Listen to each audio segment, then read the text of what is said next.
Escuché a mi hijo hablando con palestinos en ese viejo teléfono rotatorio, su voz baja y urgente en la oscuridad de nuestro apartamento en Queens. Esa única conversación le costaría su herencia, y me costaría todo lo que creía saber sobre el amor. Hoy, voy a contarles algo que nunca pensé que compartiría. Y si por un segundo esto les resulta familiar, solo les pido que den like a este video y se suscriban. Me ayudará a seguir abriendo mi corazón. Me llamo Elena y tengo 73 años. Cada mañana a las 5:30, antes de que el sol toque los edificios de ladrillo de Astoria, me despierto con el sonido de los camiones de basura avanzando por Northern Boulevard. El olor del café tibio se mezcla con los gases de escape que se filtran por mi ventana de la cocina, la que da a la escalera de incendios donde las palomas anidan en las barandillas oxidadas. Mi rutina ha sido la misma durante 27 años. Primero, preparo café en la misma cafetera de aluminio que mi madre trajo del viejo país. Luego, lavo los platos de la noche anterior. Siempre los mismos platos desportillados con las rosas descoloridas que han sobrevivido a 3 generaciones de nuestra familia. Limpio el polvo de las fotografías en la repisa sobre mi desgastado sofá color borgoña. Rostros de niños que una vez corrieron por estas habitaciones con dedos pegajosos y risas interminables.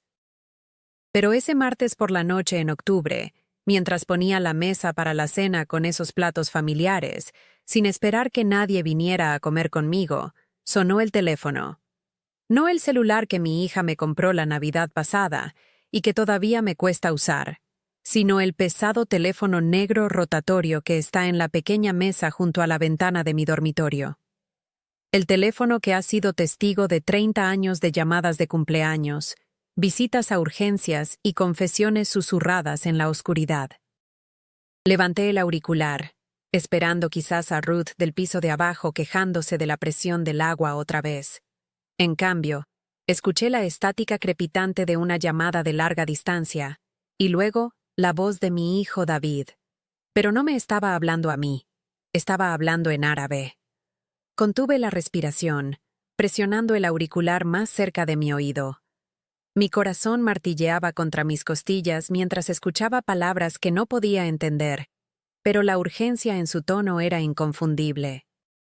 Estaba hablando con alguien muy lejos, alguien cuya voz llevaba el peso de la desesperación incluso a través de la estática. Nombres palestinos flotaban en la conversación como oraciones que nunca aprendí a decir. Durante 47 años, había criado a David con mis propias manos. Cosí su ropa escolar en la máquina de coser Singer que todavía está en la esquina de mi dormitorio. Lo llevaba caminando a PS 122 en esas amargas mañanas de invierno, cuando la nieve se acumulaba contra las tiendas en Ditmars Boulevard. Trabajé turnos dobles en el Hospital General de Queens, limpiando pisos hasta que mis rodillas gritaban y mi espalda se curvaba como un signo de interrogación, solo para que él pudiera tener clases de piano y tacos de béisbol y una oportunidad de algo mejor que lo que yo tenía. Y ahora, en la quietud de mi pequeño apartamento, escuchándolo hablar apasionadamente con extraños al otro lado del mundo sobre causas que no entendía, sentí que el suelo se movía bajo mis pies como un terremoto que nadie más podía sentir. Pensé en la fotografía colgada sobre mi sofá. David a los 7 años, con la sonrisa mostrando el hueco de un diente, su brazo alrededor de su hermana menor María, ambos cubiertos de chocolate del camión de helados que solía bajar por nuestra calle, tocando esa melodía tintineante que hacía correr a todos los niños. Todavía podía oler el leve rastro de su colonia en la chaqueta que dejó colgada en mi armario del pasillo hace 3 meses, después de nuestra última pelea sobre dinero, sobre prioridades, sobre lo que significa la familia. Esa noche, después de colgar el teléfono sin decir una palabra, me senté en mi cocina mirando los 2 lugares que había dispuesto por costumbre, la expectativa de que tal vez, solo tal vez, alguien vendría a casa para la cena. La realidad de que estaba sola, otra vez, con mis pensamientos y el distante zumbido del metro corriendo bajo las calles, como el latido de una ciudad que nunca deja de moverse. Me pregunté cómo habíamos llegado a este lugar. esta distancia entre una madre y su hijo que se sentía más amplia que el océano que nos separaba de la gente que él estaba tratando de ayudar. ¿Cuándo amar a alguien se convirtió en una carga de la que querían escapar? ¿Cuándo el sacrificio se convirtió en manipulación a sus ojos? Déjenme contarles sobre los 27 años de sacrificio que nos llevaron a esa llamada telefónica. Vine a América cuando David tenía 2 años, llevándolo en mi cadera y una sola maleta llena de fotografías, y las pocas piezas de joyería que mi abuela había puesto en mis manos antes de que nos fuéramos. Mi esposo Miguel ya había estado en Queens durante 8 meses, trabajando en construcción en Manhattan y durmiendo en el sofá de su primo, enviándonos cada dólar que podía. Nuestro primer apartamento era un estudio en Elmhurst, con papel tapiz despegándose y radiadores que resonaban como fantasmas encadenados durante todas las noches de invierno. Pero era nuestro. Miguel trabajaba en construcción durante el día y acomodaba estantes en el supermercado por la noche. Yo limpiaba oficinas en Midtown, tomando el tren 7 a medianoche y volviendo a casa al amanecer, con las manos en carne viva por las soluciones de limpieza industrial y los pies hinchados de caminar millas de pasillos corporativos. David se despertaba cuando yo entraba por la puerta, extendiendo sus pequeños brazos hacia mí desde la cuna que Miguel había encontrado abandonada en la calle y pintado de azul brillante. Lo sostenía cerca, oliendo la dulce calidez de su cabello, y susurraba promesas sobre la vida que estábamos construyendo para él. Una vida donde nunca tendría que limpiar los desastres de otras personas o inclinar su cabeza ante jefes que lo trataran como si fuera invisible. Cuando María nació 3 años después, yo estaba trabajando en el turno de noche en el Hospital General de Queens. El mismo hospital donde eventualmente pasaría 23 años trapeando pisos, vaciando botes de basura y fregando inodoros, hasta que mi reflejo en esos espejos institucionales parecía un extraño que apenas reconocía. La espalda de Miguel se lesionó cuando David tenía 12 años, un accidente de construcción que le dejó con una cojera permanente y un cheque de indemnización que desapareció en facturas médicas y citas de fisioterapia que el seguro no cubría. Así que era solo yo, trabajando 16 horas al día para mantener a nuestra familia a flote. David era inteligente, más inteligente que Miguel y yo juntos. Sus maestros lo llamaban dotado, una palabra que me llenaba de feroz orgullo y profundo terror en igual medida. ¿Cómo nutres un don cuando apenas logras mantener las luces encendidas? Recuerdo la noche que David llegó a casa de la escuela secundaria con folletos universitarios extendidos sobre nuestra mesa de cocina, como un mapa hacia un país que nunca había visto. Columbia University, NYU. Escuelas con nombres que sonaban como sueños que nunca me había atrevido a tener para mí misma. Tenía 17 años, alto y serio, sus ojos oscuros brillantes con posibilidades que parecían extenderse más allá del horizonte de nuestro pequeño mundo en Queens. «Mami», dijo, usando el nombre que más tarde abandonaría por considerarlo demasiado infantil, demasiado étnico, demasiado recordatorio de dónde veníamos. «Quiero estudiar relaciones internacionales. Quiero ayudar a la gente». Trabajé en 3 empleos ese año para ayudar a pagar sus solicitudes universitarias. Limpiando el hospital por la noche, haciendo lavandería para familias adineradas en Forest Hills durante el día y cuidando niños para nuestros vecinos los fines de semana. Mis manos nunca estaban limpias, siempre oliendo a lejía y a los niños de otras personas. Pero cuando llegó esa carta de aceptación de Columbia, cuando vi el nombre de mi hijo impreso en ese grueso papel color crema, lloré hasta que me ardieron los ojos. Miguel estaba orgulloso pero preocupado. «Se está haciendo ideas por encima de su posición», decía en español cuando pensaba que David no podía oírlo. «La educación es buena, pero necesita recordar de dónde viene, a quién pertenece».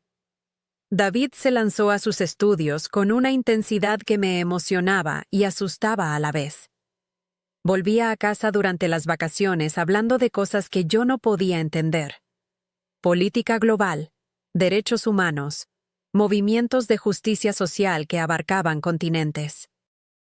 Hablaba con la apasionada certeza de los jóvenes que creen que pueden cambiar el mundo, y lo amaba por ello aunque me asustara, porque el cambio significaba dejar cosas atrás, y yo estaba aterrorizada de que lo que dejara atrás fuéramos nosotros.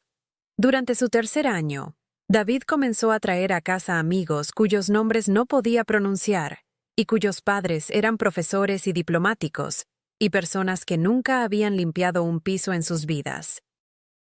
Se sentaban alrededor de nuestra mesa de cocina, comiendo el arroz y los frijoles que les cocinaba, mientras discutían conflictos en países de los que solo había oído hablar en las noticias de la noche.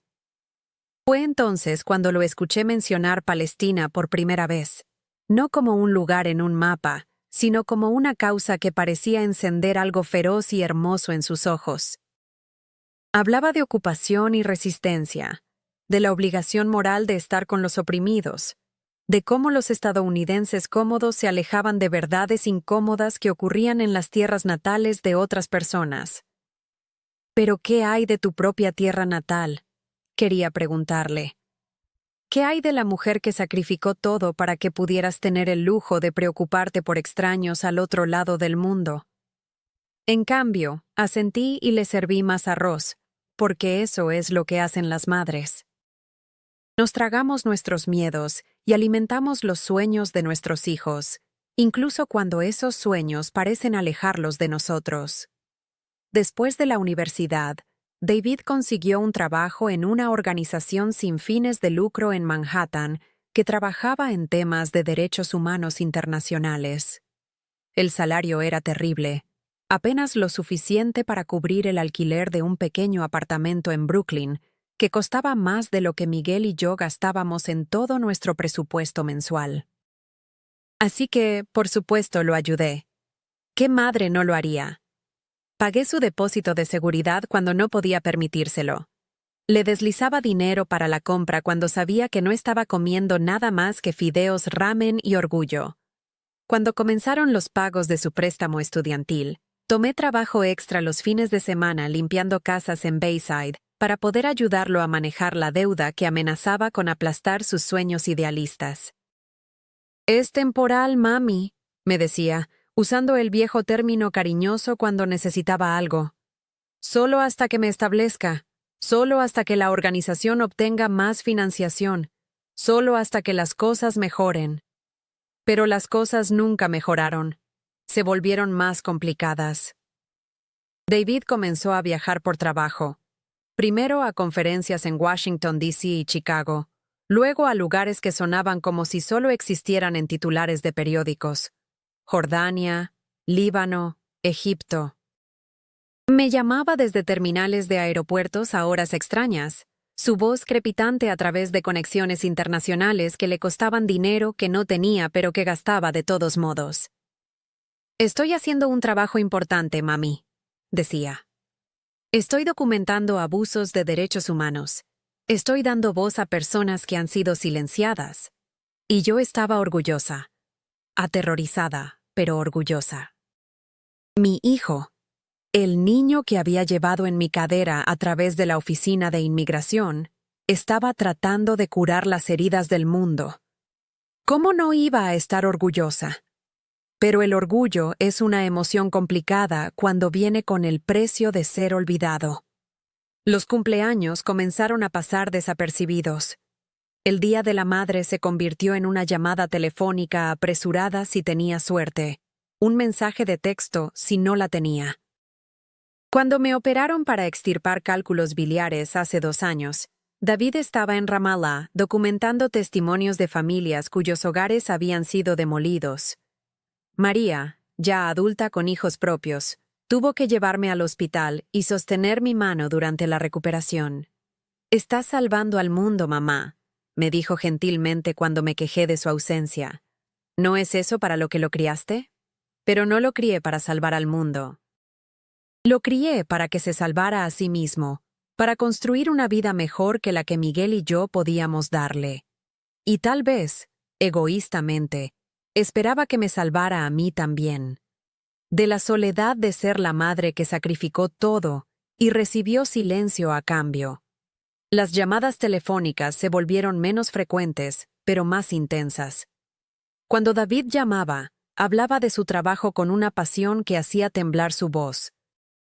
Me contaba sobre familias que vivían en campos de refugiados durante generaciones, sobre niños que nunca habían visto las aldeas que sus abuelos todavía llamaban hogar, sobre un conflicto tan complejo y doloroso que parecía consumir a todos los que tocaba.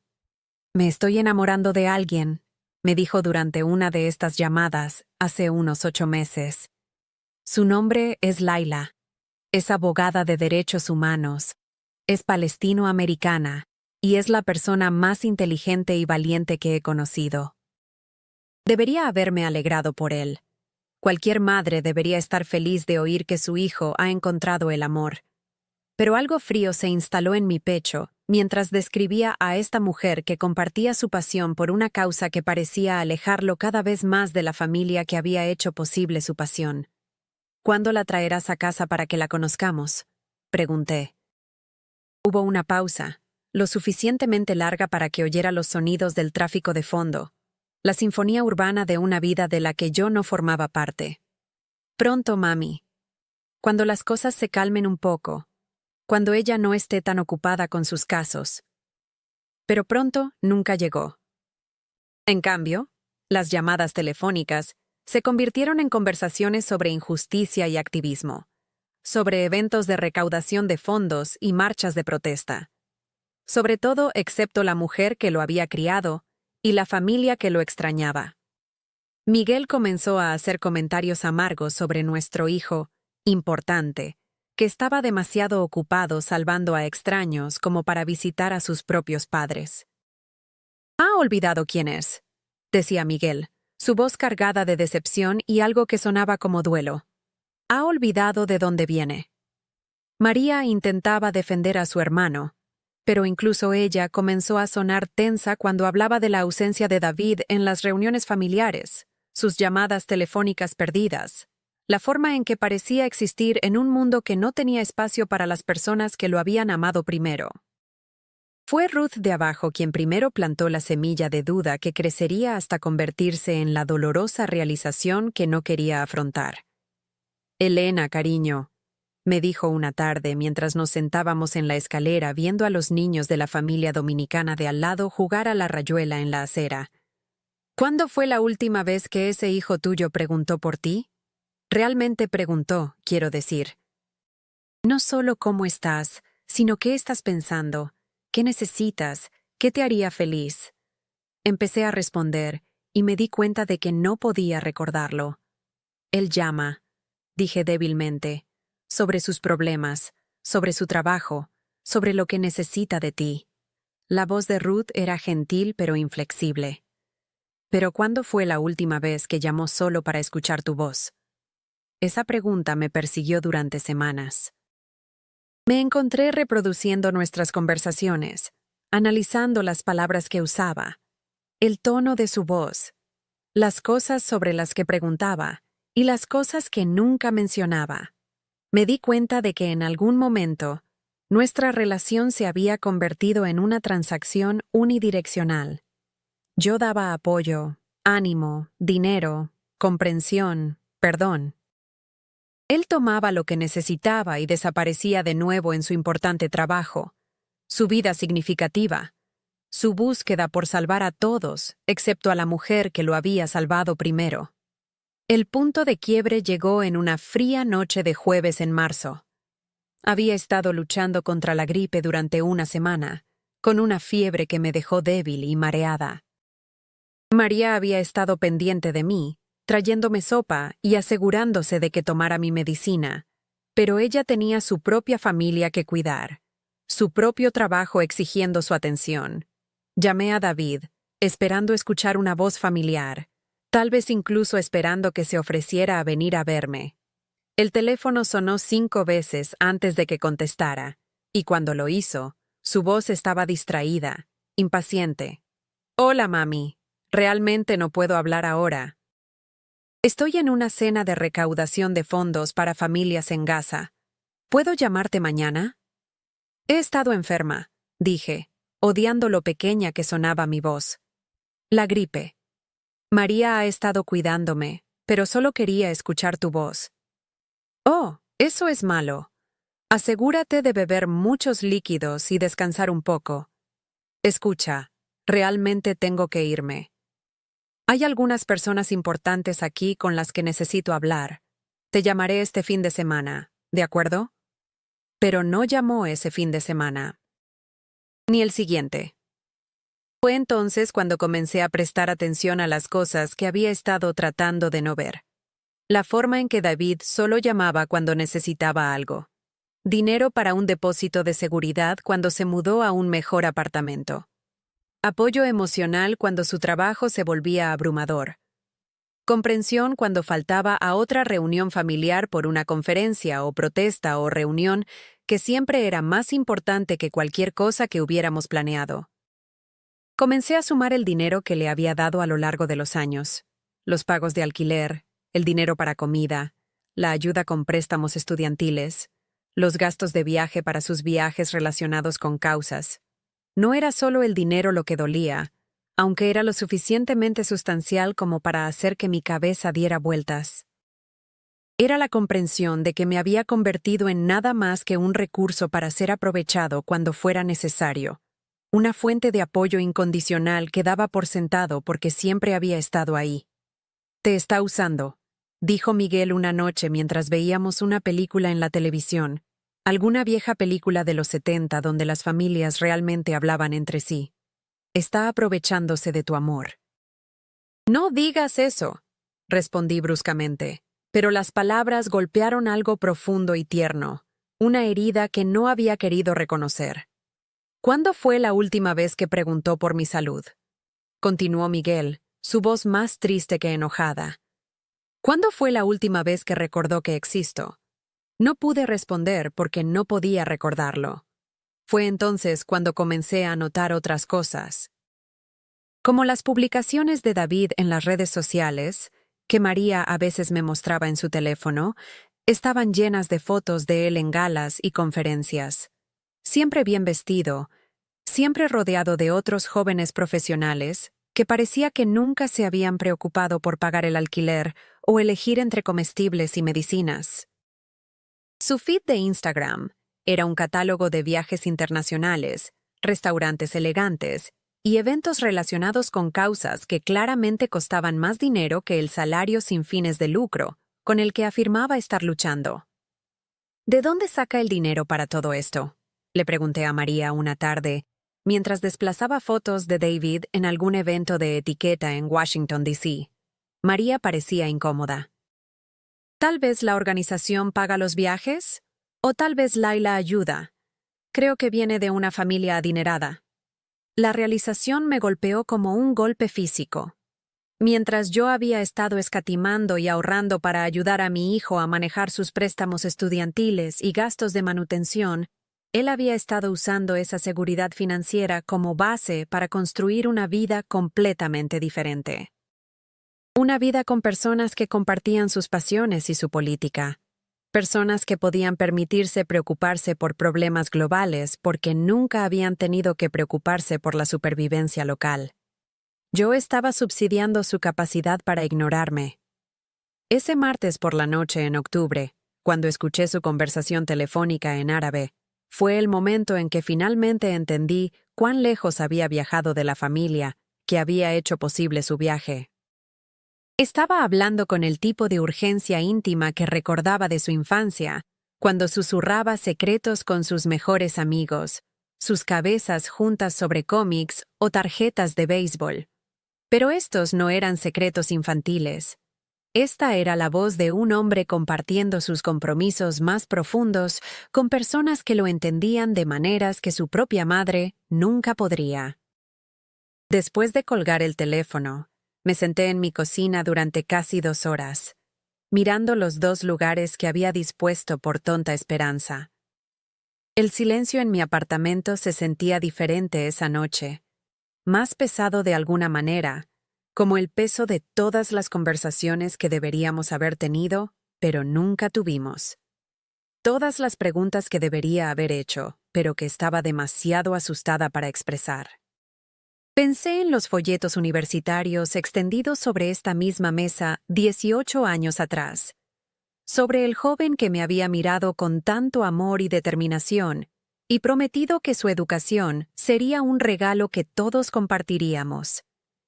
En algún momento, ese regalo se había convertido en un muro entre nosotros, construido con buenas intenciones y pavimentado con mis propios sacrificios. Me levanté de la mesa y caminé a mi dormitorio, donde guardo los papeles importantes en una vieja caja de zapatos en el estante superior de mi armario. Estados de cuenta bancarios, mostrando el dinero transferido a David a lo largo de los años. Facturas médicas que pagué cuando él no tenía seguro. Estados de tarjetas de crédito por los boletos de avión que le había comprado cuando necesitaba llegar a algún lugar para su trabajo, pero no podía pagar el pasaje. Las cifras eran asombrosas. Durante los últimos 8 años, le había dado a David más de $40,000. Dinero que había ganado fregando pisos y limpiando inodoros.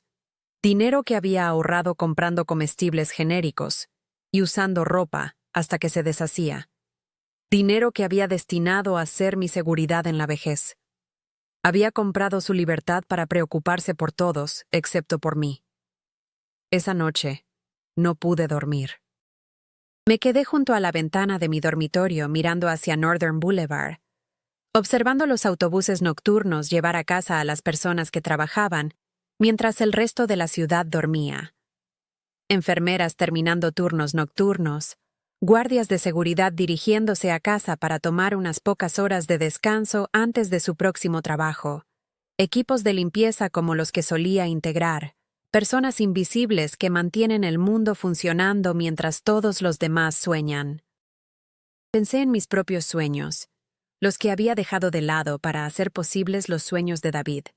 Una vez había querido volver a la escuela, tal vez estudiar para convertirme en técnica médica, en lugar de simplemente limpiar las oficinas médicas. Había querido viajar, ver algo del mundo más allá de Queens y Manhattan. Había querido tener dinero ahorrado para emergencias, para los inevitables problemas de salud que vienen con la edad, para la dignidad de no ser una carga para mis hijos. En cambio, tenía una cuenta bancaria vacía y un hijo que me llamaba solo cuando necesitaba algo. A la mañana siguiente, hice algo que nunca había hecho antes. Llamé a David, no para ver cómo estaba o ofrecerle apoyo, sino para pedirle algo yo misma. «Hola, mami», dijo, y pude escuchar el ruido de la calle de fondo. «¿Qué pasa?» «Necesito preguntarte algo», dije, mi corazón latiendo tan fuerte que estaba segura de que podía oírlo a través del teléfono. «Quiero que empieces a devolverme el dinero». Hubo una larga pausa. «¿Devolverte el dinero por qué?» «El dinero que te he dado a lo largo de los años. Los pagos de alquiler, la ayuda con préstamos estudiantiles, todo. Necesito que empieces a devolvérmelo». Otra pausa, más larga esta vez. «Mami, pensé que eso era... Quiero decir, tú te ofreciste a ayudar. Dijiste que era lo que la familia hace los unos por los otros». «Es lo que hace la familia», dije.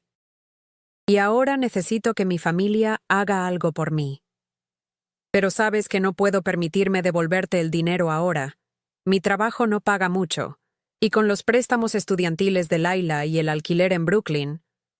«¿Los préstamos estudiantiles de Laila?», interrumpí. «¿Estás ayudando a pagar sus préstamos estudiantiles?» «Bueno, estamos planeando casarnos, así que estamos compartiendo gastos. Es lo que hacen las parejas».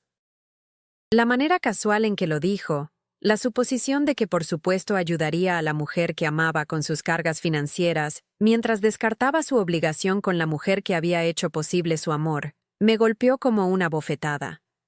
«¿Cuándo planeabas decirme que te vas a casar?», pregunté. «Todavía no estamos oficialmente comprometidos. Estamos esperando el momento adecuado. Hay tanto pasando con su trabajo ahora mismo, y queremos tener una ceremonia que refleje los antecedentes y compromisos de ambos». Habló durante otros 10 minutos sobre planes de boda que incluían a todos excepto a su familia, sobre un futuro que no tenía espacio para las personas que habían hecho posible su presente. Escuché a mi hijo describir una vida que sonaba como si le estuviera sucediendo a otra persona, alguien que no tenía historia ni obligaciones, ni madre sentada sola en un apartamento de Queens, contando el costo de un amor que nunca fue devuelto. Cuando finalmente dejó de hablar, dije en voz baja: «Necesito que me devuelvas el dinero, David.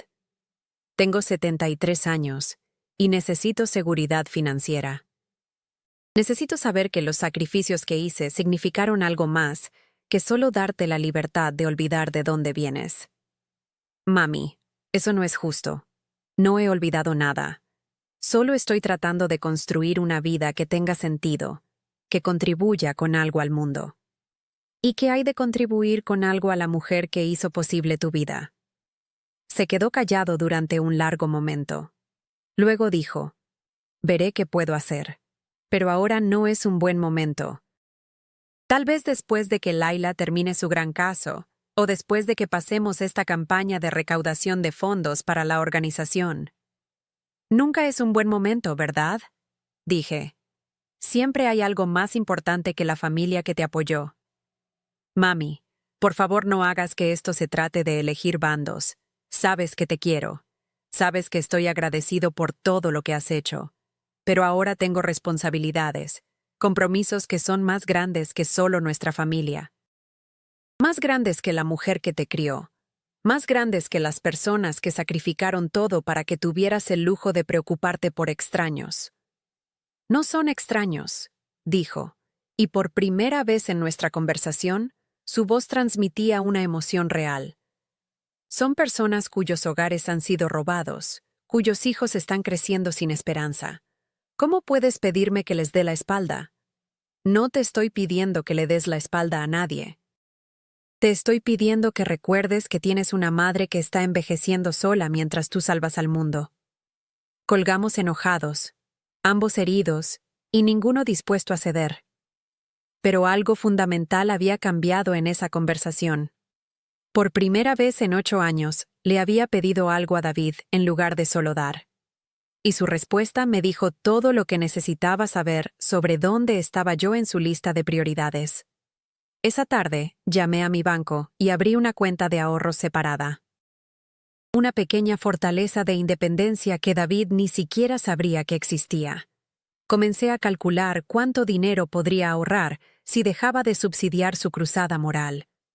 El número era lo suficientemente impactante como para marearme con sus posibilidades. Durante las siguientes 3 semanas, David no llamó. Usualmente su silencio me habría enviado a una espiral de preocupación y culpa. Lo habría llamado, me habría disculpado por ser egoísta, me habría ofrecido a olvidar el dinero si solo volvía a hablarme. Pero esta vez, dejé que el silencio se extendiera entre nosotros como un puente que ya no estaba dispuesta a cruzar. María notó el cambio inmediatamente. «Te ves diferente, mamá», dijo durante una de sus visitas de fin de semana. Más calmada de alguna manera, menos preocupada. «Estoy cansada de preocuparme», le dije. «Estoy cansada de amar a las personas más de lo que ellas me aman a mí». Me miró con algo que podría haber sido orgullo. «¿Qué vas a hacer?» «Voy a dejar de darle dinero a David», dije.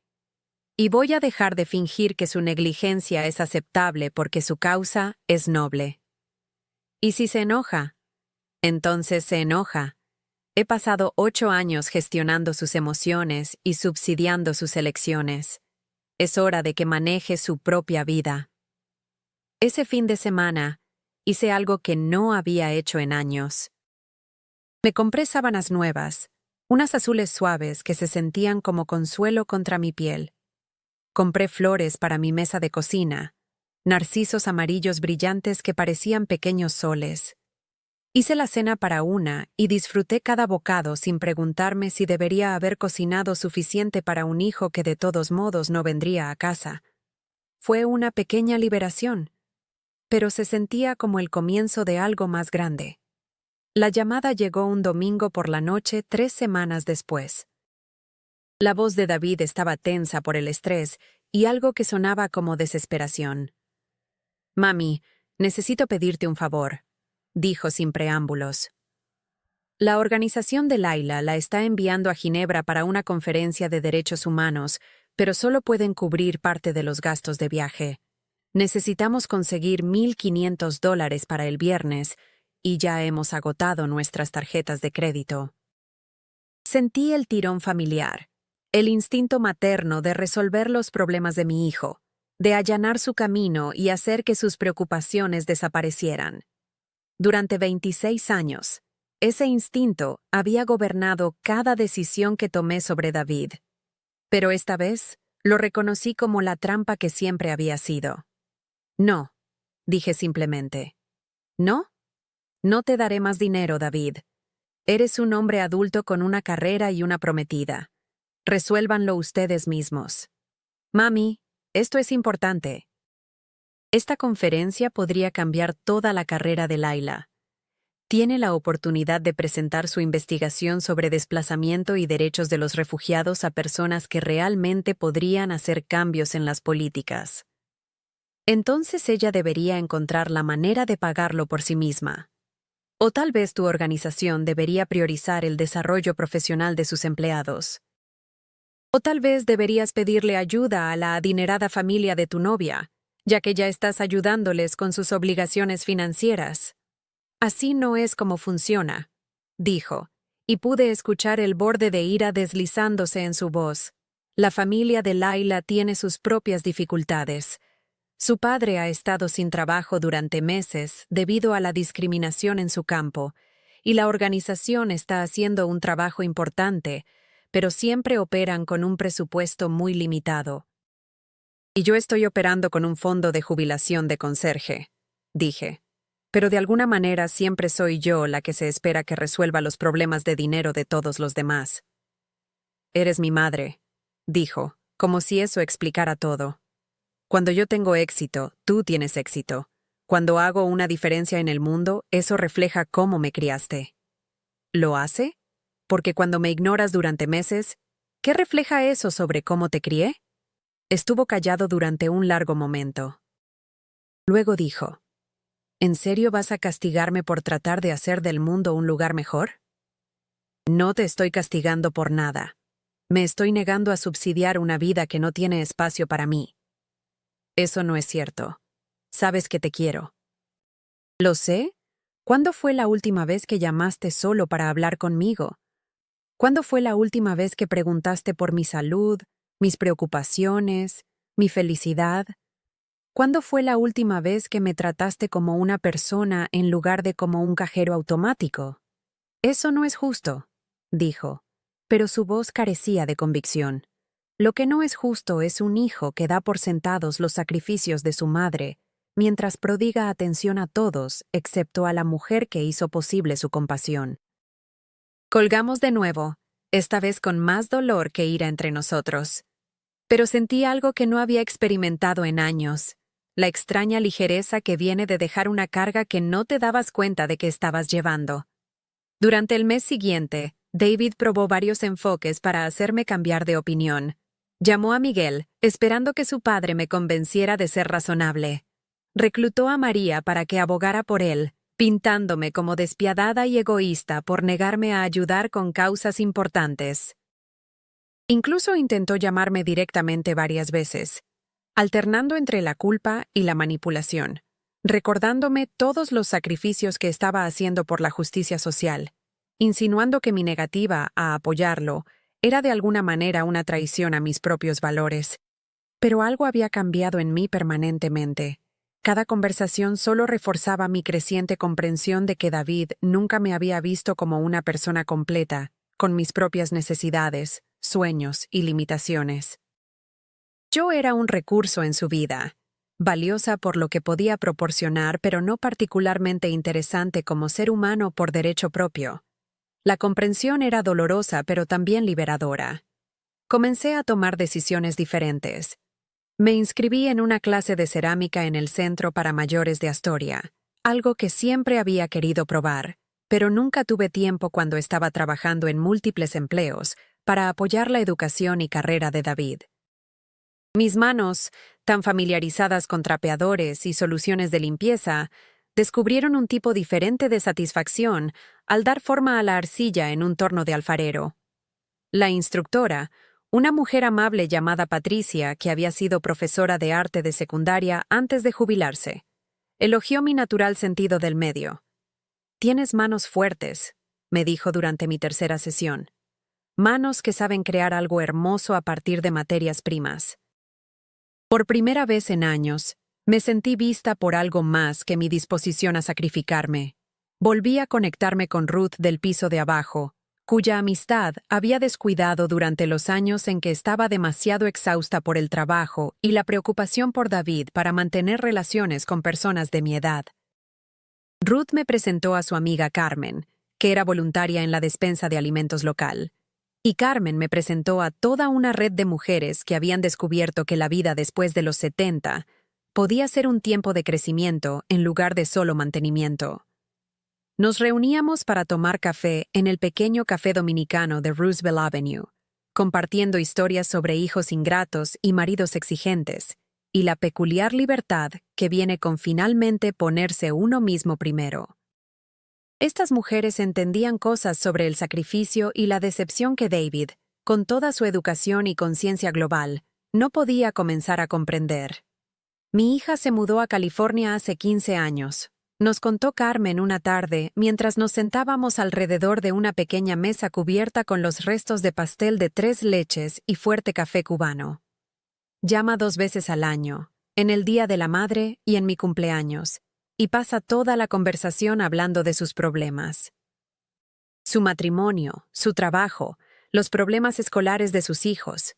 Nunca pregunta por mi vida porque no puede imaginar que yo tenga una que no gire alrededor de ser su madre. ¿Pero todavía le envías dinero?, preguntó Ruth suavemente. Carmen se rió, un sonido a la vez amargo y divertido. Solía hacerlo. Cada crisis, cada emergencia, cada vez que necesitaba algo, hasta que me di cuenta de que las emergencias solo ocurrían cuando ella se quedaba sin formas de resolver sus propios problemas. Entonces recordaba que tenía una madre. ¿Qué cambió?, pregunté. Tuve cáncer hace 3 años, dijo Carmen como si tal cosa. Nada dramático, detectado temprano, buen pronóstico. Pero pasar por la quimioterapia sola, porque mi hija estaba demasiado ocupada con su importante vida como para venir a cuidarme, me hizo entender que la había entrenado para verme como un recurso en lugar de como una persona, así que dejé de ser un recurso. ¿Se enojó? Furiosa. Me llamó egoísta, cruel, dijo que no entendía lo difícil que era su vida. ¿Pero sabes qué? Después de unos 6 meses, empezó a llamar más a menudo. No por dinero, solo para hablar. Se necesitó una crisis de salud y un límite financiero para enseñarle a mi hija de 50 años que su madre existe como algo más que una solución a sus problemas. Estas conversaciones me dieron lenguaje para sentimientos que había estado luchando por articular. También me dieron modelos de cómo amar a hijos adultos sin permitir su egoísmo, cómo mantener relaciones sin aceptar la falta de respeto, cómo ser generosa sin ser aprovechada. También me ayudaron a entender que el comportamiento de David no era único ni personal. Era parte de un patrón en el que caen muchas familias, donde las necesidades y sacrificios de una persona se vuelven invisibles, mientras los sueños y crisis de todos los demás ocupan el centro del escenario. Romper ese patrón requería algo en lo que nunca había sido buena: decir no, y decirlo en serio. La prueba llegó antes de lo que esperaba. Era finales de noviembre, justo antes del Día de Acción de Gracias, cuando David llamó con una nueva crisis. A Laila le habían ofrecido un puesto en una importante organización de derechos humanos con sede en Ginebra, un trabajo soñado que la establecería como una voz importante en el derecho internacional. Pero necesitaba estar en Suiza para enero, y necesitaban dinero para tasas de visado, gastos de reubicación y el depósito para un apartamento en una de las ciudades más caras del mundo. «Esta es la oportunidad de su vida, mami», dijo David, su voz vibrando con emoción y urgencia. Laila trabajará directamente con funcionarios de la ONU en políticas para refugiados. Estará en posición de influir realmente en el derecho internacional, de ayudar a crear protecciones para personas desplazadas en todo el mundo. Eso suena maravilloso, dije cuidadosamente. Me alegro por ella. La cosa es que necesitamos conseguir $8,000 en las próximas 3 semanas. Su familia está ayudando tanto como puede, pero todavía se están recuperando del período de desempleo de su padre. Y mi organización no puede darme un adelanto porque su ciclo de financiación no se reinicia hasta el nuevo año fiscal. Aquí estaba, el momento para el que me había estado preparando sin darme cuenta. $8,000 era más dinero del que tenía en mi cuenta de ahorros. Era más de lo que gastaba en mí misma en un año entero. Era el tipo de dinero que representaba seguridad y dignidad en la vejez, la diferencia entre la independencia y convertirme en una carga para mis hijos. No puedo ayudarte, dije. ¿Qué quieres decir con que no puedes ayudar? Tienes dinero ahorrado. Lo sé. Tengo dinero ahorrado para mi propia vejez, para emergencias médicas, para la dignidad de no tener que depender de hijos que podrían estar demasiado ocupados salvando al mundo como para cuidar de su madre. Mami, esto es diferente. Esto no es solo sobre nosotros. Se trata de Laila teniendo la oportunidad de ayudar a miles de personas, tal vez cientos de miles. ¿Cómo puedes poner tu seguridad financiera personal por encima de ese tipo de impacto? Porque miles de personas no te criaron, dije. Porque cientos de miles de refugiados no trabajaron turnos dobles para pagar tu educación. Porque la mujer que sacrificó todo para darte el lujo de preocuparte por la justicia global merece alguna consideración también. Estás siendo egoísta, dijo, y su voz llevaba una frialdad que nunca antes había escuchado. Estás poniendo tu propia comodidad por encima de la oportunidad de ayudar a personas que literalmente están muriendo por falta de protección internacional. Y tú estás siendo manipulador, respondí, sorprendiéndonos a ambos con el acero en mi voz. Estás tratando de hacerme sentir culpable por tener límites, por negarme a empobrecerme para financiar las ambiciones profesionales de otra persona. Otra persona. Laila va a ser mi esposa. Su éxito es mi éxito, nuestro éxito como familia. Ah, pero yo no formo parte de esa familia, ¿verdad? ¿Cuándo fue la última vez que me incluiste en tus planes? ¿Me pediste mi opinión sobre tus decisiones? ¿Me trataste como alguien cuyos sentimientos importan? Hubo un largo silencio. Luego David dijo, si no nos ayudas con esto, no sé cuándo podré devolverte algo del dinero que dices que te debo. Este trabajo para Laila podría cambiarlo todo para nosotros financieramente. La amenaza era implícita pero clara.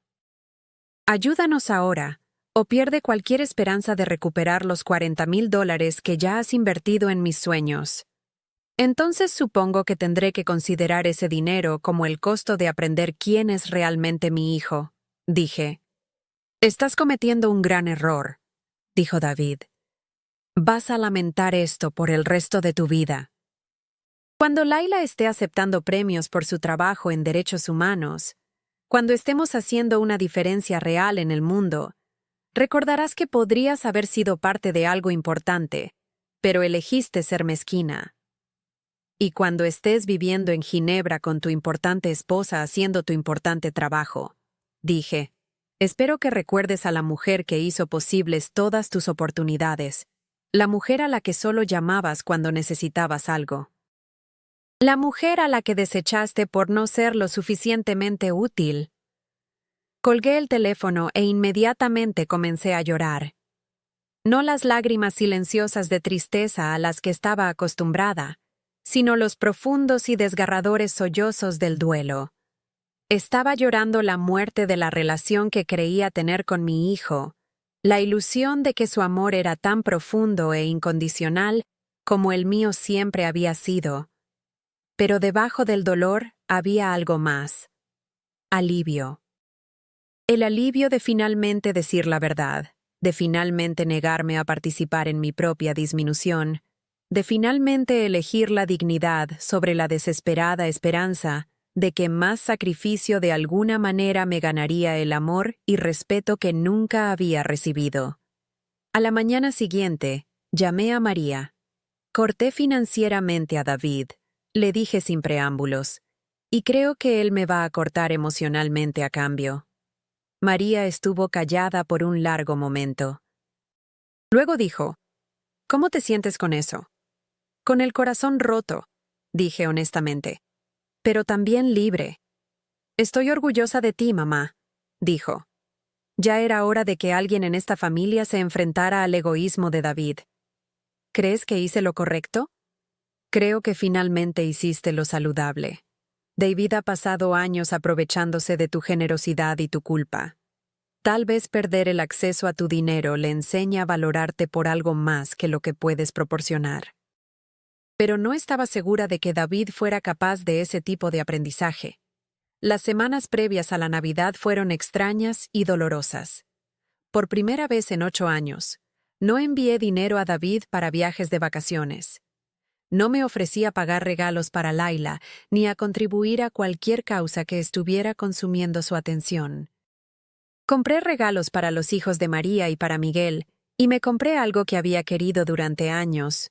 Un abrigo de invierno cálido hecho de lana real, algo lo suficientemente hermoso como para hacerme sentir elegante cuando lo usara. David no llamó la mañana de Navidad.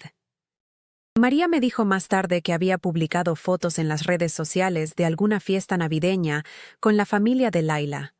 Imágenes de él sonriendo y riendo con personas que parecían que nunca se habían preocupado por el dinero o se habían preguntado si sus hijos los apreciaban. La ausencia de su llamada dolió, pero también confirmó lo que había sospechado. Cuando dejé de ser útil, dejé de ser importante. Enero vino y se fue sin una palabra de David. A través de María, supe que Laila había conseguido el trabajo en Ginebra y que planeaban mudarse allí juntos, sin casarse, pero comprometidos a construir una vida alrededor de su pasión compartida por el trabajo internacional de derechos humanos. Aparentemente, había encontrado otras fuentes de financiación para su reubicación. Probablemente la familia de Laila, o alguna combinación de tarjetas de crédito y préstamos que los mantendrían financieramente estresados, pero políticamente puros. Traté de no pensar si me extrañaba. Traté de concentrarme en los nuevos ritmos de mi propia vida. Las clases de cerámica y las citas para tomar café y el trabajo voluntario en la despensa de alimentos que llenaban mis días con un propósito que no tenía nada que ver con manejar las crisis de otras personas. Pero tarde en la noche, mirando al techo de mi dormitorio, me preguntaba si había cometido un terrible error. ¿Qué tipo de madre elige su propia seguridad financiera por encima de los sueños de su hijo? ¿Qué tipo de mujer pone límites personales por encima de la oportunidad de ayudar a apoyar un trabajo que podría genuinamente mejorar el mundo? Esas dudas me siguieron durante los meses de invierno como sombras. Incluso las mujeres del centro para mayores, que habían apoyado mi decisión de dejar de permitir el comportamiento de David, a veces me miraban con expresiones que no podía descifrar del todo. ¿Estaban orgullosas de mí por defenderme? ¿O pensaban que era una vieja amargada que había alejado a su propio hijo? La respuesta llegó en marzo, en forma de una llamada telefónica que cambió todo lo que creía entender sobre la situación. Estaba amasando arcilla en el estudio de cerámica, trabajando en un juego de cuencos que planeaba regalarle a María por su cumpleaños, cuando mi teléfono celular vibró con un número internacional. Por un momento, mi corazón saltó con la esperanza de que David estuviera llamando para disculparse, para decirme que me echaba de menos, para preguntar si podíamos encontrar una manera de reparar lo que se había roto entre nosotros. En cambio, era Laila. «Señora Rodríguez». Su voz era profesional pero tensa, la voz de alguien haciendo una llamada difícil. «Soy Laila. No estoy segura de si David me ha mencionado, pero soy su... Estamos juntos. Sé quién eres», dije cuidadosamente. «Estoy llamando porque creo que hay algunas cosas que deberías saber sobre la relación de David con el dinero. Y contigo». Durante los siguientes 20 minutos, Laila me contó cosas que reconfiguraron todo lo que creía saber sobre la situación financiera de mi hijo y su actitud hacia su familia. David, resultó, había estado mintiéndonos a ambas.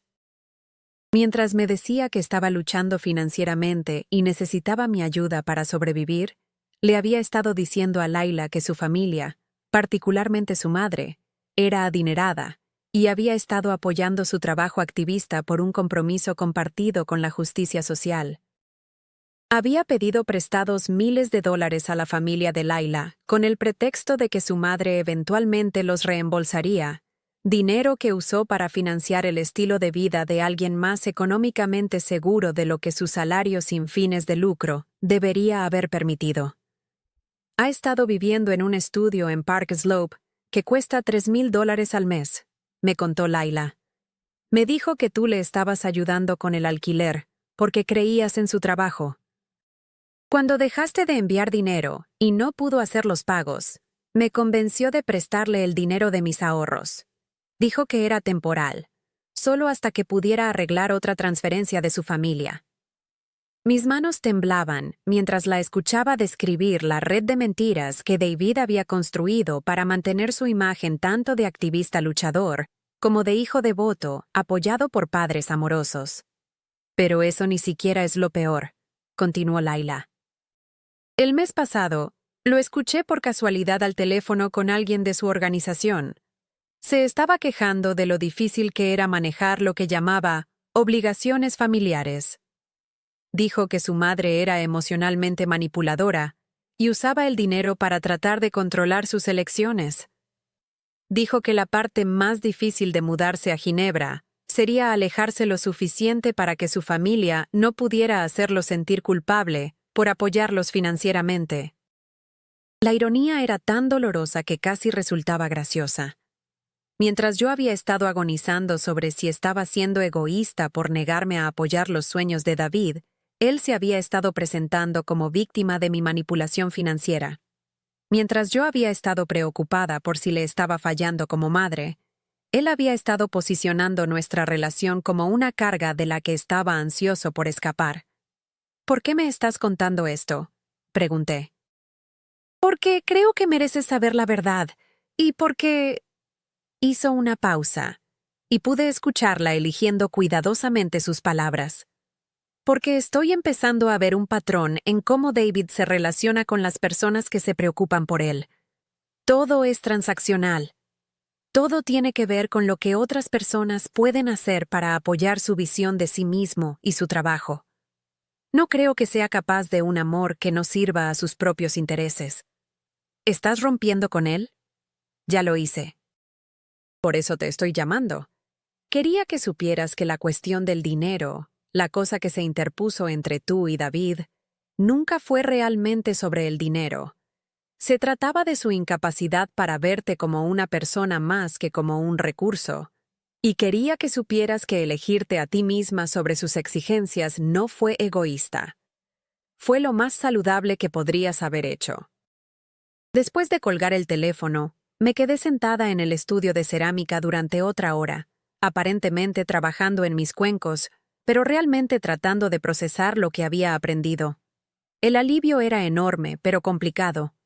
Había tenido razón en protegerme, razón en rechazar las demandas financieras de David, razón en insistir en ser tratada con dignidad y respeto. Pero la confirmación de que mi hijo era capaz de un engaño tan calculado era casi demasiado dolorosa de soportar. Esa noche, llamé a María y le conté todo lo que Laila había revelado.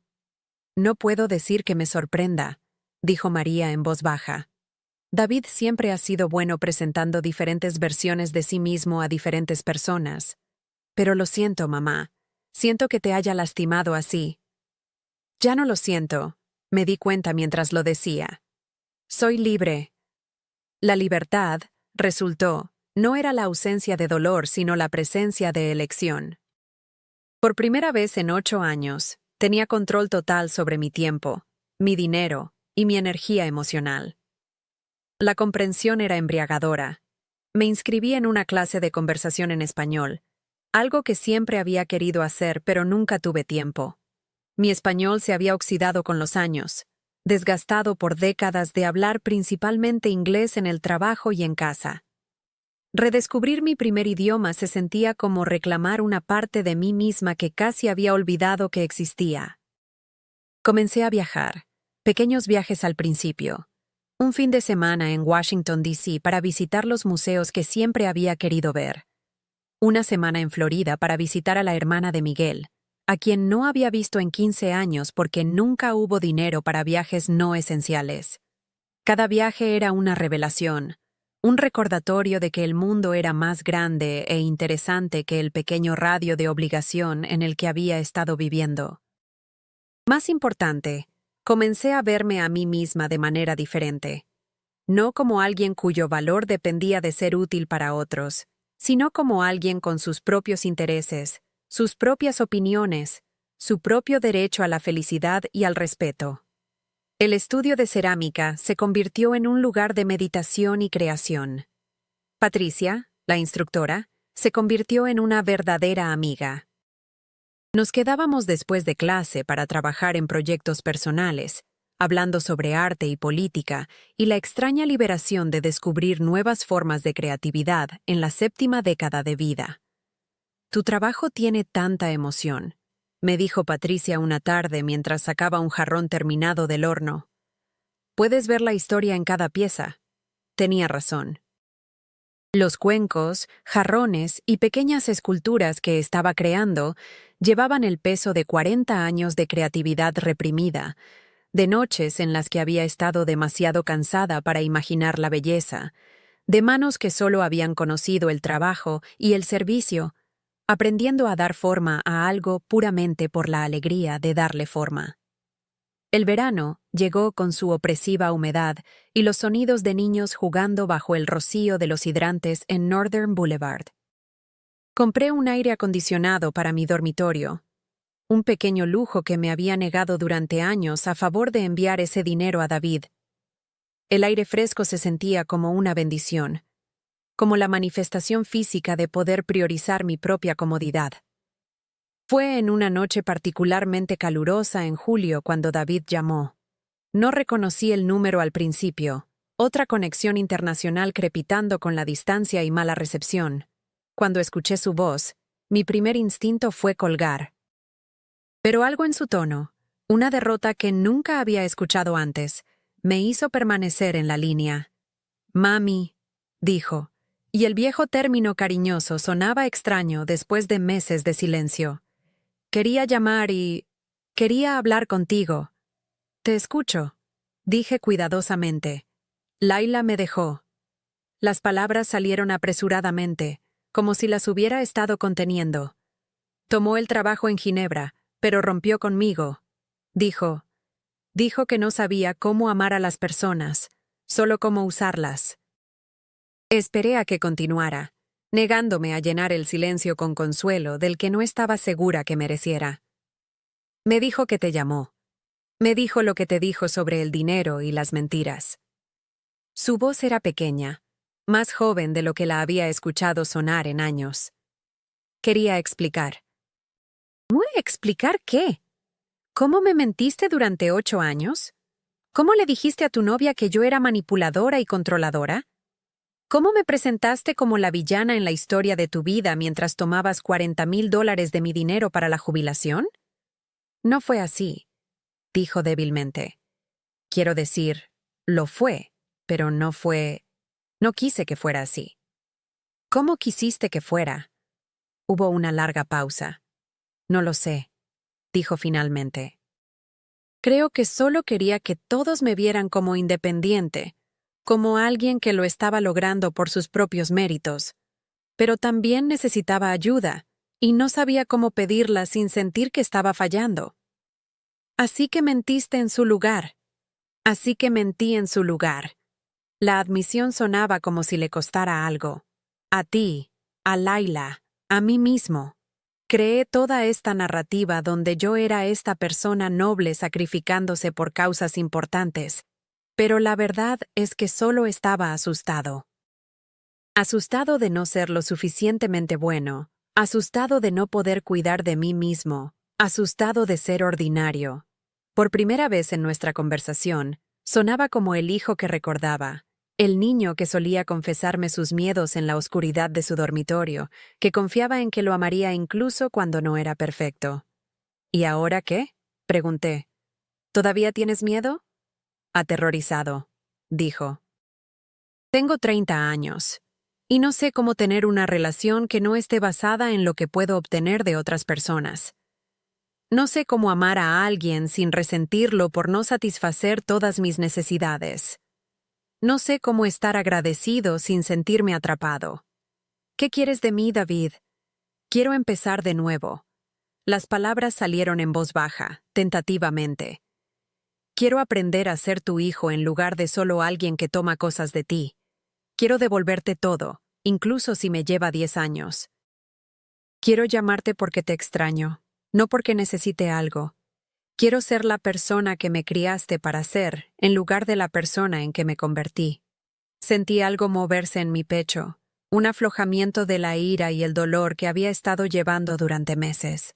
No exactamente perdón, sino la posibilidad de perdonar. Eso requeriría que me vieras como una persona, dije. No solo como tu madre, sino como alguien con su propia vida, sus propios intereses, sus propias limitaciones. Requeriría que te interesaras en quién soy ahora, no solo agradecido por lo que te he dado. Dime, dijo, dime quién eres ahora. Así que lo hice. Le conté sobre las clases de cerámica, sobre mis nuevos amigos, sobre el grupo de conversación en español, y los viajes de fin de semana y el trabajo voluntario que llenaban mis días con un propósito que no tenía nada que ver con manejar las crisis de otras personas. Le conté sobre el aire acondicionado y el abrigo de lana, y las pequeñas elecciones que hacía todos los días para priorizar mi propia comodidad y felicidad. Le conté sobre el alivio de tener dinero en el banco que era mío, que no tenía que preocuparme porque me pidieran compartir o sacrificar o justificar. Le conté sobre la libertad de irme a dormir por la noche sin preguntarme si él estaba bien, si necesitaba algo, si le estaba fallando por no ofrecerle ayuda que no había pedido. Le conté sobre el estudio de cerámica y cómo se sentía crear algo hermoso sin otro propósito que la belleza, sin otra audiencia que yo misma. «Suenas feliz», dijo, y había sorpresa en su voz. «Soy feliz. Por primera vez en años, soy feliz. Y eres feliz sin mí en tu vida. Soy feliz conmigo en mi vida», corregí. Si eres parte de esa vida, depende de si puedes aprender a estar en una relación con alguien sin tratar de controlarlo o consumirlo. Hablamos durante 2 horas más, la conversación más larga que habíamos tenido en años. Por primera vez, David hizo preguntas sobre mi vida que no estaban relacionadas con sus necesidades o problemas. Preguntó por Patricia y el estudio de cerámica, por mi amistad con Carmen y Ruth, sobre si estaba saliendo con alguien o pensando en salir con alguien. ¿Lo estás?, preguntó. Saliendo, quiero decir. Hay un hombre en mi clase de conversación en español, dije, sorprendiéndome a mí misma por admitirlo en voz alta. Se llama Roberto. Es un profesor jubilado, viudo. Hemos tomado café un par de veces. Eso es maravilloso, mami. Te mereces tener a alguien que te aprecie. La conversación estaba lejos de ser perfecta. David todavía parecía pensar que reconocer sus errores era lo mismo que cambiar realmente su comportamiento. Todavía hablaba de su trabajo con el tipo de intensidad engreída que siempre había molestado a Miguel. Pero por primera vez, parecía genuinamente curioso por mi vida como algo separado de sus propias necesidades y dramas. Cuando colgamos, no sentí la vieja mezcla de esperanza y temor que generalmente seguía a las conversaciones con David. Me sentía cautelosamente optimista, pero no dependiente de que cumpliera con lo dicho. Si realmente quería lo que había dicho sobre reconstruir nuestra relación, lo demostraría a través de acciones, no solo palabras. Y si no lo hacía, estaría bien. Mejor que bien. Sería libre de seguir construyendo una vida que me perteneciera completamente. Durante los meses siguientes, David llamó regularmente.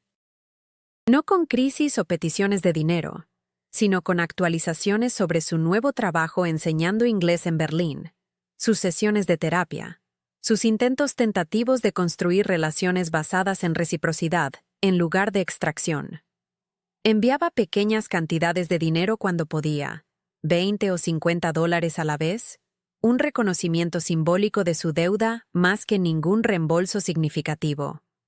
Más importante, comenzó a hacer preguntas y escuchar las respuestas. Quería saber sobre mis proyectos de cerámica, sobre Roberto y si iba en serio con él, sobre cómo estaba manejando los crecientes problemas de salud de Miguel y si necesitaba algún apoyo que él pudiera realmente proporcionar. Los cambios eran pequeños pero significativos. Cuando mencioné que estaba nerviosa por un procedimiento menor ambulatorio, David llamó la noche anterior para desearme suerte, y luego llamó de nuevo al día siguiente para ver cómo iba mi recuperación.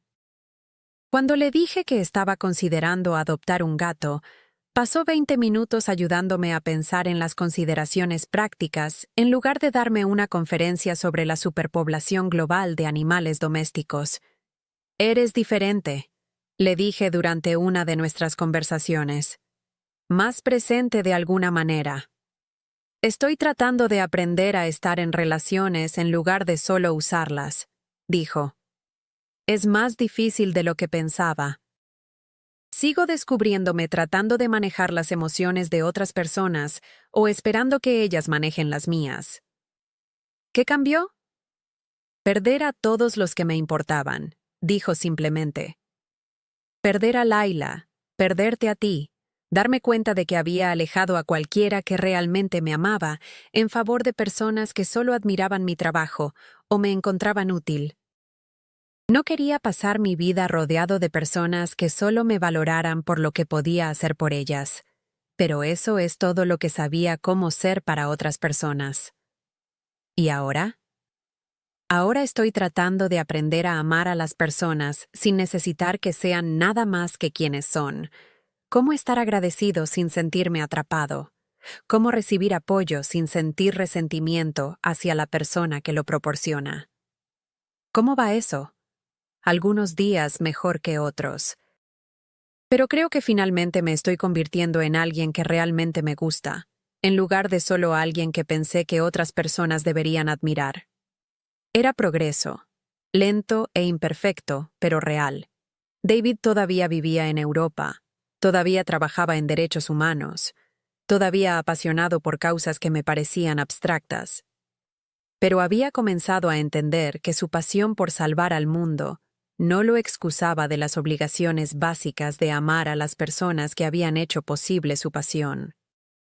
Mientras tanto, mi propia vida continuó expandiéndose en direcciones que nunca podría haber imaginado cuando estaba trabajando en 3 empleos para apoyar la educación de David. Roberto y yo comenzamos a pasar más tiempo juntos, cautelosos pero acercándonos, 2 personas que habían sobrevivido a matrimonios difíciles e hijos complicados, y estaban descubriendo la particular dulzura de una compañía que no pide nada más que disfrute mutuo. «Estás floreciendo», me dijo Patricia una tarde mientras trabajábamos lado a lado en el estudio de cerámica.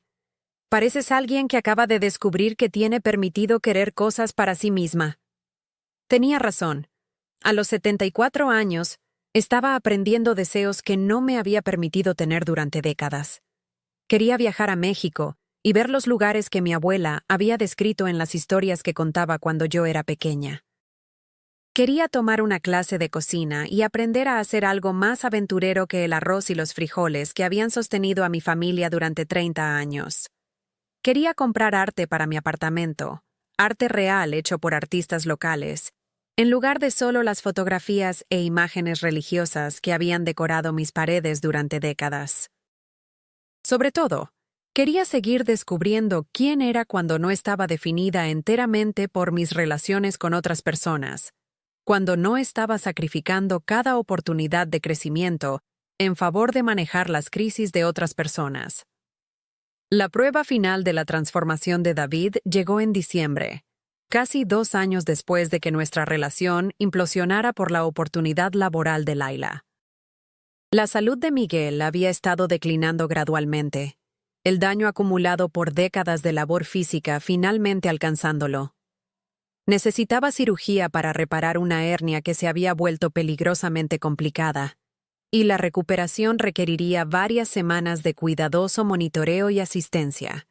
Llamé a David para informarle sobre la cirugía, no porque esperara que viniera a casa, sino porque había pedido que se le mantuviera informado sobre los desarrollos familiares. «Estaré allí», dijo inmediatamente. «¿Cuándo está programada la cirugía?» «El próximo martes. Pero, David, no necesitas venir. María y yo podemos manejarlo, y sé que estás ocupado con el trabajo». «Voy a ir», dijo firmemente. «Miguel ayudó a criarme, y tú no deberías tener que manejar su recuperación sola. Arreglaré para trabajar remotamente durante algunas semanas». Llegó 3 días antes de la cirugía, más delgado de lo que recordaba, y vistiendo ropa que parecía haber venido de una tienda de segunda mano en lugar de las boutiques caras que solía preferir. Pero se veía más sólido de alguna manera, más presente en su propia piel. El primer momento incómodo llegó cuando entró en nuestro apartamento y vio cuánto lo había cambiado. Los nuevos muebles, el arte en las paredes, la sensación general de un espacio que había sido arreglado para la comodidad más que solo para la practicidad. «Esto se ve increíble, mami», dijo, y sonaba genuinamente complacido, en lugar de amenazado por la evidencia de mi vida independiente. «Lo has hecho tan hermoso». Conoció a Roberto sin drama, tratándolo con el tipo de amabilidad respetuosa que podría haber extendido a cualquiera de mis amigos en lugar del interrogatorio suspicaz que había temido. Elogió mi cerámica, hizo preguntas inteligentes sobre mi trabajo voluntario, y escuchó mis historias sobre el centro para mayores, sin ofrecer consejos ni juicios. Más importante, se involucró en el cuidado de Miguel con el tipo de atención y paciencia que no había visto en él desde que era un adolescente. Llevó a Miguel a citas médicas, le ayudó a ducharse cuando su movilidad estaba limitada, y se sentó con él durante las largas tardes de recuperación, cuando la medicación para el dolor dificultaba la conversación, pero la compañía seguía siendo reconfortante. «Tu hijo es un buen hombre», me dijo Miguel una noche mientras David lo ayudaba a acomodarse en su sillón favorito con almohadas posicionadas para soportar sus incisiones quirúrgicas. Estaba preocupado por él durante un tiempo, pero ha descubierto lo que importa. ¿Qué importa? La familia. No la idea de familia, sino las personas reales que te aman lo suficiente como para aparecer cuando las cosas son difíciles. Durante las semanas que David estuvo en casa, lo observé cuidadosamente en busca de señales de los viejos patrones, el resentimiento y la manipulación que habían caracterizado nuestra relación durante tantos años. Pero no aparecieron. En cambio, vi a un hombre que había aprendido a estar presente sin necesidad de ser el centro de atención, que podía proporcionar apoyo sin llevar la cuenta, que podía aceptar la gratitud sin tratarla como pago por amor. Todavía hablaba de su trabajo, pero de manera diferente ahora. En lugar de presentarse como un cruzado salvando al mundo, lo describía como un trabajo que encontraba significativo, una contribución a problemas que eran demasiado grandes para que cualquier individuo los resolviera. Había desarrollado humildad, y eso lo hacía más fácil de estar cerca. «Estoy orgullosa de ti», le dije una noche mientras nos sentábamos en mi cocina después de que Miguel se había ido a dormir. «No solo por el trabajo que estás haciendo, sino por la persona en que te has convertido». «Tuve una buena maestra», dijo. «Solo me tomó mucho tiempo aprender las lecciones». «¿Qué lecciones?» «Que el amor no es algo que ganas a través del logro o pierdes a través del fracaso. Que cuidar de las personas no es lo mismo que controlarlas. Que estar agradecido no te hace débil y tener necesidades no te hace una carga». Hizo una pausa, mirando alrededor de la cocina donde se había sentado de niño haciendo la tarea, mientras yo cocinaba la cena después de mis turnos en el hospital. Y que la persona que más sacrificó por mi felicidad merecía algo mejor que ser tratada como una obligación de la que estaba tratando de escapar. Ambos lloramos un poco, el tipo de lágrimas que vienen con alivio en lugar de tristeza, el reconocimiento de que algo roto había sido reparado no a través de gestos dramáticos, sino a través del lento y cuidadoso trabajo de construir nuevos patrones de relación. Cuando David regresó a Berlín después de la recuperación de Miguel, nuestras llamadas telefónicas continuaron pero con una calidad diferente. Hablamos sobre mis proyectos de cerámica y su enseñanza, sobre el cortejo de Roberto y sus propios pasos tentativos hacia salir con alguien nuevo, sobre libros que estábamos leyendo y lugares a los que queríamos viajar. Todavía enviaba pequeñas cantidades de dinero cuando podía. Todavía expresaba su intención de eventualmente pagarme completamente, aunque ambos entendíamos que la deuda financiera era menos importante que el crecimiento emocional que había hecho posible el reembolso. Más significativamente, comenzó a incluirme en su vida de maneras que no requerían nada de mí, excepto interés y afecto.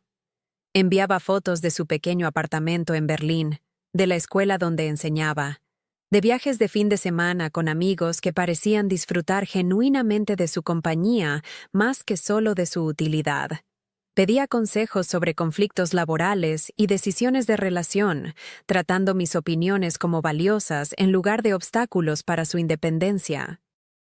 Más importante aún, comenzó a visitar regularmente, no debido a emergencias u obligaciones, sino porque nos extrañaba y quería ser parte de nuestras vidas. Volvió a casa para el cumpleaños de María, para el 75 de Miguel, para las fiestas no como alguien cumpliendo con el deber, sino como alguien eligiendo la conexión. Está mucho más feliz ahora, observó María durante una de estas visitas, y mucho más fácil de amar. Tenía razón. El David que se sentaba ahora en nuestra mesa de cocina, ayudando a Miguel con un crucigrama mientras yo terminaba de preparar la cena, se parecía poco al joven enojado y con derecho que una vez había descartado nuestras preocupaciones como intentos de controlar su vida. Había aprendido a recibir amor sin resentirlo, a expresar gratitud sin sentirse disminuido por ella, a estar presente con las personas sin necesitar que afirmaran su importancia. Pero el cambio más profundo no está en David. Está en mí. A los 75 años, he descubierto lo que significa amar a las personas sin sacrificarme por ellas, ser generosa sin ser explotada, mantener relaciones sin aceptar faltas de respeto. He aprendido que decir no a demandas irrazonables no me hace egoísta, me hace alguien digna de respeto. Mis días están llenos de actividades que elegí por mi propio placer y crecimiento. Tomo clases de cerámica y lecciones de español. Soy voluntaria en la despensa de alimentos y el centro para mayores. Tengo citas para tomar café con amigos y caminatas nocturnas con Roberto. Viajo cuando quiero, compro cosas que necesito sin culpa, y tomo decisiones basadas en lo que me hará feliz en lugar de lo que evitará que otras personas se decepcionen conmigo. El apartamento que una vez se sintió como un santuario a los logros de otras personas se ha convertido en un reflejo de mis propios intereses y gustos. Las paredes están cubiertas con arte que elegí, cerámica que hice, fotografías de viajes que tomé por mi propio placer. Los muebles están dispuestos para mi comodidad, los colores elegidos para complacer mi vista. Los libros en mi estante seleccionados porque me interesaban en lugar de porque podrían impresionar a los visitantes. La mayoría de los días, no pienso en el dinero que le di a David a lo largo de los años, o el tiempo que pasé preocupándome por problemas que no eran míos para resolver. Cuando pienso en esos años, es con tristeza por la mujer que era entonces. Alguien tan temerosa de no ser amada que aceptaba ser irrespetada. Alguien tan enfocada en ganarse el afecto que olvidó que lo merecía simplemente por existir. Pero también me siento agradecida por el viaje que me trajo aquí. El dolor del rechazo de David me obligó a descubrir fuentes de alegría y propósito que no tenían nada que ver con manejar las vidas de otras personas. La ira que sentí por ser aprovechada me enseñó a valorarme lo suficiente como para establecer límites.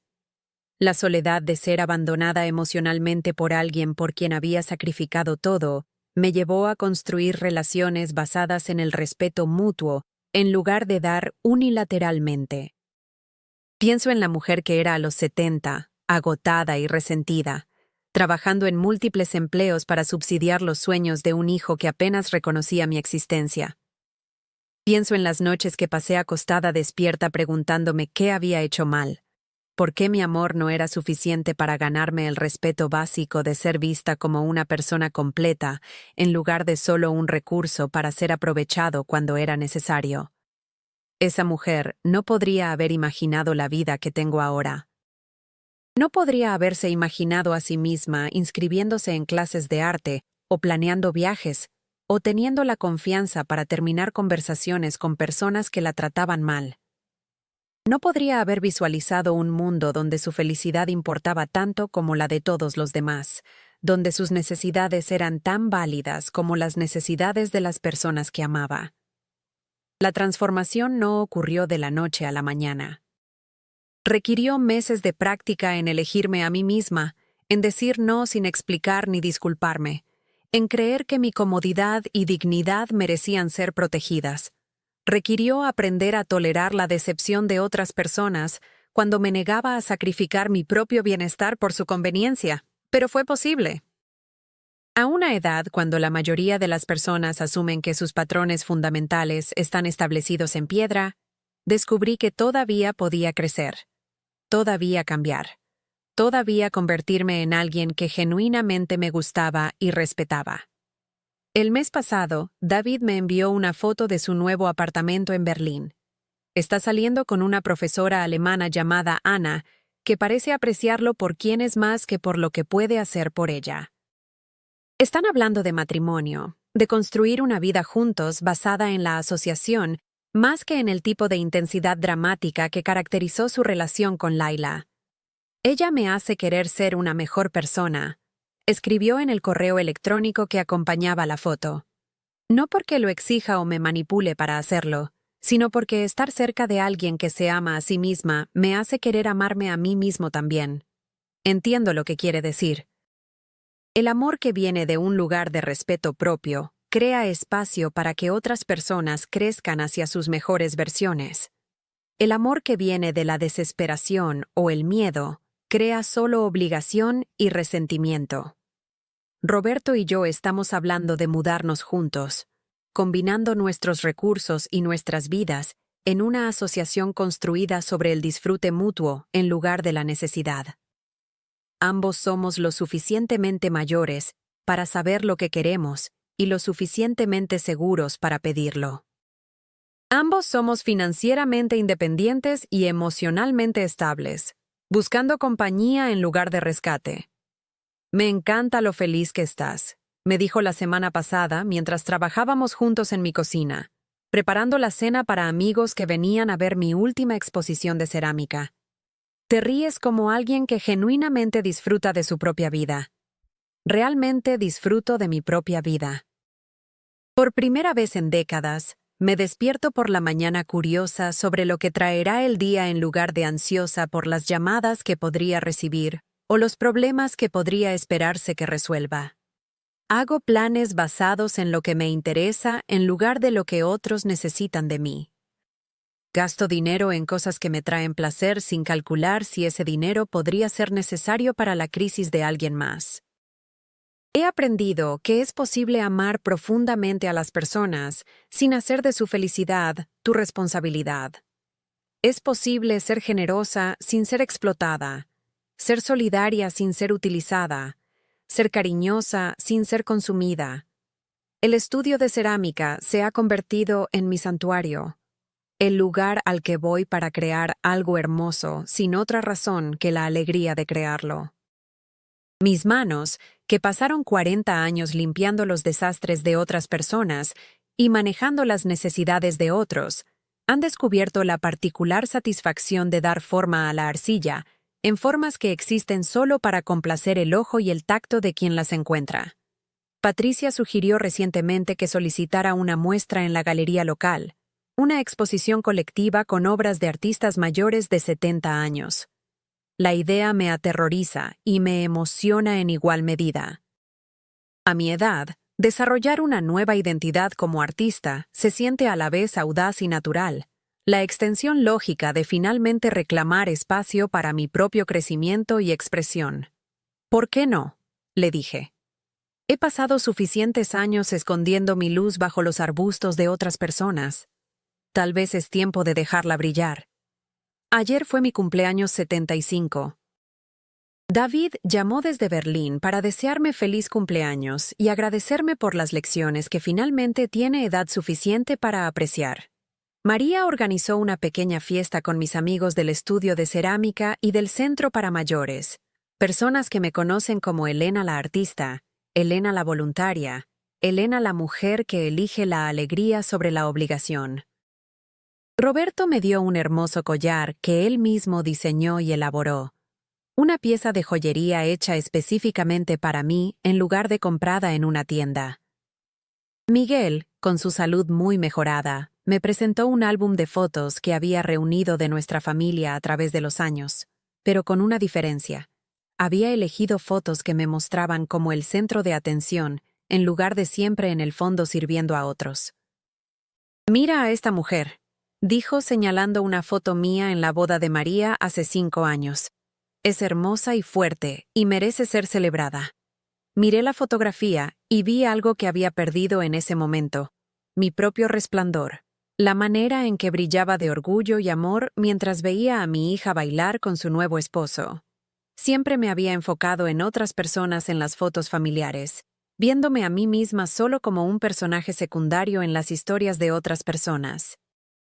Pero en esta foto, yo era claramente la estrella. No porque estuviera actuando o sacrificándome o manejando la felicidad de alguien más, sino porque estaba genuina, visible y completamente presente en un momento de pura alegría. «Eso es lo que siempre has sido», me dijo Roberto en voz baja. «Simplemente finalmente aprendiste a verlo». Mientras escribo esto, puedo escuchar los sonidos de Northern Boulevard fuera de mi ventana, la familiar sinfonía urbana que ha proporcionado la banda sonora a mi vida americana durante más de 4 décadas. Los camiones de basura y bocinas de coches y sirenas distantes, que una vez se sentían como recordatorios de todo lo que no podía escapar, ahora suenan como el latido de una ciudad llena de posibilidades. En unas horas, iré al estudio de cerámica para mi sesión regular del miércoles. Mañana, tomaré café con Carmen y Ruth, comparando notas sobre nuestros hijos ingratos y planeando nuestra próxima aventura. Este fin de semana, Roberto y yo visitaremos el Museo de Bellas Artes, algo que he querido hacer durante años, pero nunca hice tiempo cuando estaba demasiado ocupada manejando las crisis de otras personas. El próximo mes, viajaré a México para visitar los lugares que mi abuela describió en sus historias, un viaje que estoy haciendo puramente por mi propio placer y educación.